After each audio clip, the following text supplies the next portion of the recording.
Hey, Brian from Garage Mahal. Today I have two products. One is an AQUA Ultra Quiet Air Pump. It's 5 watts. And the other one is basically a sponge filter, submersible.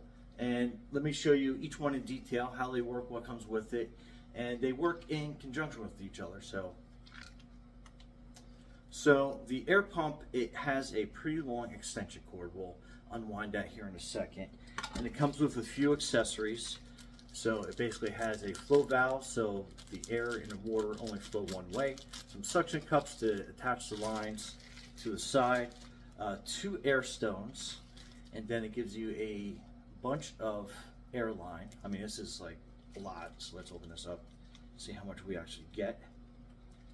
This is probably enough. Since it's 2 ports, you have enough that you can definitely cut this in half and still have like a lot of line left over. So just to give you an idea, I mean, this is like, so arm length is like 6 foot, so I can't even fit it on screen, and we still have this much left. So that's another 6 foot, and then almost another 6 foot. So it's almost 18 feet worth of line you get. So depending on how they cut it at the factory, you'll probably get more than enough than you're going to need. And then the air pump itself has a decent cord on it. Again, also over 6 feet, so it's probably about 7 feet worth of cord that you have there. And then that's the pump, and those are the 2 ports that you have. So we're just going to hook up one side of this, so it pushes in nice and easy. And then let's plug it in. Bring it closer so you can hear. That is like, that was my Google clock, but that is whisper quiet. And then on the other, so we're just gonna hook that onto the end of that. And then put that in, and you can see how much volume of air this is pushing out. So that is great.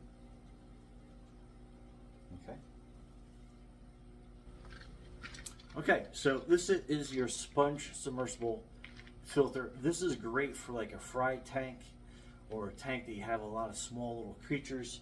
I have a lot of shrimp in here, and shrimp when they are born, they're almost microscopic. You can barely see them, and if I had a regular filter, they'd probably get sucked in there. So this is gonna be my best alternative. Kind of give you an idea, the top comes off relatively easy. There you go, so that pops off, and then you have basically these 2 filters. Now they are compressed because you have 2 of them on there, so as soon as you pull up on it, so that is the filter you're going to be using. This is kind of like your spare, so when this is done you can take this off, rinse it out, let it dry out, and then you have a second filter. And then you want to put this piece back on top.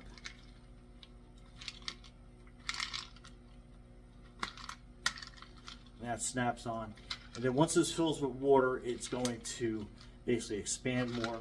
And let me show you the bio feature of this. So you slip this filter off, and then you can see all those little bio balls in there. So that is what all that beneficial bacteria is going to attach to. And then this is your air line. So this little valve comes with it. You push that in on the side. You hook your air line up to that. You put your filter on top. And then again, we attach this top piece to hold this in place. So there you go. Now what we're going to do is we're going to attach the air line to this corner piece. So you have that kind of configuration. And then we are going to slowly lower. I'm going to actually put this over here on top of my plants for a quick second. And again, this is for demonstration purposes. After I'm done with the video, I'm going to put it into the back corner of the tank. So you won't be able to see it so easy. So we'll just put it here. And then you can see the water. You can see the bubbles coming up through that side. And you can see the water kind of filling up that sponge. And like I said, once it gets all covered in water, basically penetrated with water, it will sit down at the bottom. So it'll probably take a couple minutes, so we'll come back to this in a second, so stay tuned. Okay, so I basically squeeze a lot of the air out of the sponge so it can sit on the bottom. And we're not keeping it in this spot and move it towards the back of the tank, but it's great for aeration, as well as you get that nice little biofilter going on with the bio beads at the bottom. So it's going to be a great biofilter for your fry tank or your shrimp tank, snail tank, or just any general fish tank that you have. Anyway, Brian from Garage Mahal, thanks for watching, and be safe out there.